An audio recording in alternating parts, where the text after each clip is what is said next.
What's up, YouTube? Right now, to do it is what it was, bro. Just to do it. Today we're going to be reacting to 3 true creepy horror stories animated by Entertainment. Why am I so, dude? Like, I don't like scary shit, bro. I'm be honest with you.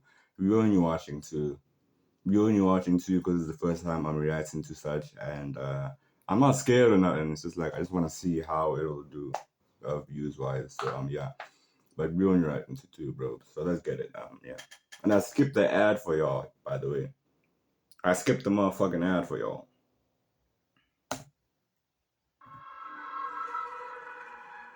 My name is Jasper. I'm a Dutch guy in my mid-20s, and I've been working as a security guard for about 3 years now. After being an event security officer for about 2 years, I started working for a security company that handled other kinds of jobs, including night shifts at places not related to events, and providing security at a few campgrounds. Since I worked a lot for this company and they grew to trust me, despite being a relatively new colleague, they asked me if I wanted to take on a job at one of these campgrounds, as it would provide a lot of hours. I agreed, thinking it would be a good opportunity to earn extra money and gain experience. Security is something I'm really passionate about. The work days and hours were long. I often worked 6 or 7 days a week, always in the evening from 8 p.m. to 3, 4, or sometimes even 5 a.m. For the sake of the story, I'll fast forward a bit. Quite a few things happened during that time, such as drunk guests, a man overdosing in his caravan, and even a woman having a schizophrenic episode in the middle of the night. In any case, none of those events stood out compared to what I'm about to tell. Pretty normal. Nothing weird happening. That's what I expect. Alright, bro. Good shit. Good shit. Good body. Good, why am I stuttering, bro? The shit hasn't even gotten scary yet, and I'm already scared. I don't like scary shit, bro. Like, why am I stuttering, bro? Why am I, nigga, nothing scary has happened, bro. Fucking hell. You. The campground was large, and I was given a bicycle to get around more easily. One of my primary tasks was to patrol the grounds, since there was a curfew after 10 p.m., after which kids and teens weren't allowed to wander outside their tents or hang around playgrounds. While I built a pretty good rapport with the younger crowd, they were still kids, and they didn't really follow the rules. This led to the manager of the campground and my supervisor expanding my duties. Behind the campground, there was a forest with a large outdoor theater where music events were occasionally held. While it technically wasn't part of the campground, the kids would often go there at night and gather behind the stage. This was illegal, since you're not allowed to be in forests after sunset in the Netherlands, and it also violated the campground's curfew rules. So I was assigned to check the forest and the theater during my patrols. Now, I'm a big guy, about 6'5", and well-trained in self-defense, so a pitch-black forest didn't. Yeah, you see? Oh, what is this? Oh, bro. Whoa. Wait, let me gather myself. Wait. What am I doing? Yo, yo, yo, yo.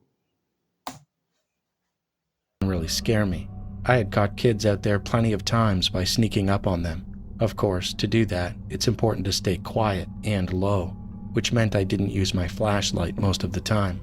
One night, while patrolling as usual, I went into the forest to check it out. If you were really quiet, you could sometimes hear kids sneaking around the theater, laughing in the distance. That was the case this night, too. I sighed, thinking they still hadn't learned their lesson, even after multiple warnings and the manager threatening to kick them out. I biked to the edge of the campground where the lights and paved paths ended. I could hear whispering and quiet laughter in the distance, so I parked my bike and moved into the forest without my flashlight, staying as quiet as possible. When I reached the theater, nobody was there. I turned on my flashlight to make sure they weren't hiding, since they had done that before, but I couldn't find anyone. The faint whispers continued, but now they were coming from another direction. I knew there was a watchtower further ahead with a bench underneath it. I had caught kids hanging out there before, so I figured that's where they went. I moved through the forest toward the tower and stood behind a tree, watching the bench. Again, nobody was there. At this point, I still wasn't creeped out. I figured they had spotted me and were messing with me. My last thought was that maybe they had climbed all the way up the tower. The whispers stopped. Then suddenly, I heard a young man scream from above me. I immediately turned on my flash. I heard that. It's past 10 p.m. I'm not investigating that, mate. I'm not investigating that.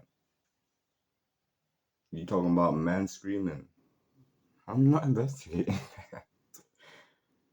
No, I can't be security, bro. I can't, especially at night. Now you got it, fam. I can't hear weird shit. I'm too black for this. I can't hear weird shit. If some shit don't sound natural to me, I'm not investigating it, mate. Flashlight and pointed it toward the high watchtower. That's when it happened. It all happened incredibly fast, yet I remember it like it was in slow motion. A cloud-like humanoid shape, a pitch-black silhouette, appeared to fall from the tower at an unnatural speed. I only caught a glimpse of it as it passed through the beam of my flashlight. It was upside down, like it had been thrown head first from the top. It landed just a few feet away from me with a loud thud. Then, silence. I froze, convinced I had just witnessed someone die right in front of me. I widened the beam of my flashlight and scanned the ground around the tower. There was nothing. No body, no sound, not even disturbed ground.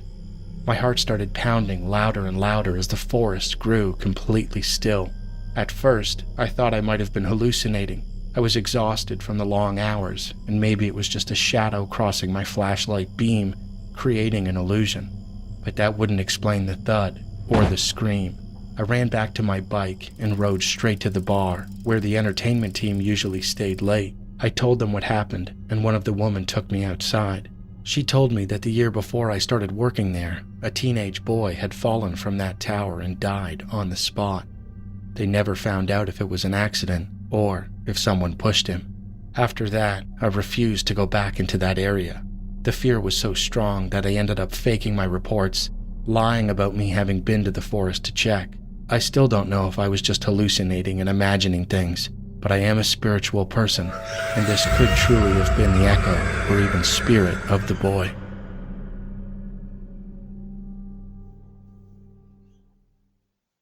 In the mid-2020s, when the pandemic was in full swing, I had an experience that I will never forget. Honestly, it was a very brief moment, but Hey, that man. moment... Go over here watching niggas take shits. I didn't sign up for this. The fuck going on, man? It's like, he didn't need to animate this, bro. I didn't need to see this nigga taking a shit. Silenced all the doubts I had about ghosts and supernatural phenomena.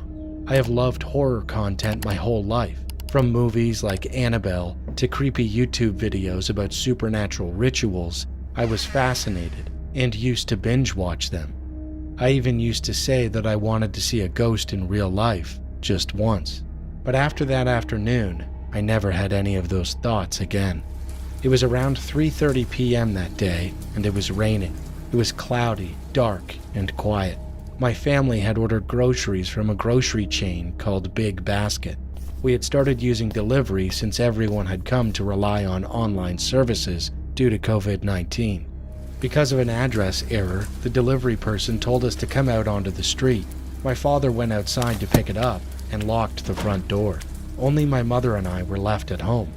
While my father was out and my mother was in the bathroom in the small bedroom, I went to the bathroom in the master bedroom to urinate. Due to health reasons caused by myasthenia gravis, I used to sit on the toilet to relieve myself. I was alone in the room, and the door was unlocked. That is fucked up, bro. Having a condition that relies you as a nigga to sit down and take a piss, that is fucked up. Damn. Imagine in winter, bro. That is fucked up, honestly. You're gonna be alright. How do you even explain that? Okay, never mind, sorry. Sitting on the toilet, bored, I bent over slightly and peered under the bathroom door. Through the small gap, I could see the floor of the master bedroom. Suddenly, in an instant, I saw a gray cloth moving rapidly toward the small bed. It was a sight I had never seen. It was different from the color of any curtains or fabrics in the room. It wasn't a bed sheet either. Because of the height of the bed, I couldn't see the sheets through the gap.